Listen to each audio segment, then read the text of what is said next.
Que Dieu vous bénisse, frères et sœurs. J'aimerais vous raconter un témoignage. Il y a plus d'1 an que j'ai promis au Seigneur de raconter ce témoignage. En mars 2020, nous nous sommes procurés des poussins.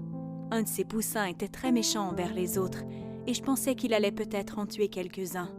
Notre enfant de 2 ans avait réussi à se glisser là où nous gardions les poussins et il avait réussi à saisir 2 poussins et les avait tués. Mais 2 plus vieux étaient très bouleversés, c'est le moins qu'on puisse dire. Ils pleuraient, criaient et priaient le Seigneur de sauver la vie de ces poussins. Nous avons prié en famille et nous avons promis d'envoyer un témoignage de louange si le Seigneur exauçait la prière. Le Seigneur a répondu à notre prière et il a sauvé la vie du poussin qui était méchant et il a complètement changé son caractère en même temps. Ce poussin est devenu la poule la plus douce et aimable qui soit. Nous l'avons nommée Gloria parce que ça ressemble à gloire et nous avons bel et bien rendu gloire à Dieu. Ma fille s'est empressée d'écrire son témoignage pour que je puisse l'envoyer, mais j'ai honte d'admettre que j'étais occupée par les affaires du quotidien et je n'ai pas envoyé son témoignage, bien que je sache que je devais le faire.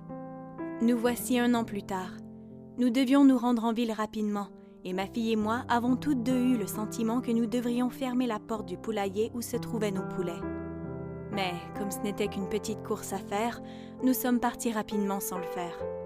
Nous sommes rentrés avant la tombée de la nuit, et à notre arrivée, nous avons découvert le poulet préféré de ma fille hors du poulailler, tué parce qu'il semblait être un hibou. Ma fille était bouleversée, et nous avons toutes 2 parlé de ce petit sentiment et de la petite voix tranquille que nous avons entendue et à laquelle nous aurions dû obéir. Nous ne devrions jamais l'ignorer en se disant que c'est simplement un sentiment, et nous devrions toujours honorer les promesses que nous faisons au Seigneur. Je tiens ma parole, plus tard que je ne suis fière de l'admettre. Néanmoins, le Seigneur mérite tout l'honneur et toute la gloire pour la guérison et la résurrection de notre petite Gloria. Nous sommes reconnaissants pour sa conduite, qui nous enseigne à toujours porter attention à cette petite voix tranquille et à tenir les promesses que nous lui faisons. J'espère que ce témoignage vous encouragera. Que Dieu vous bénisse.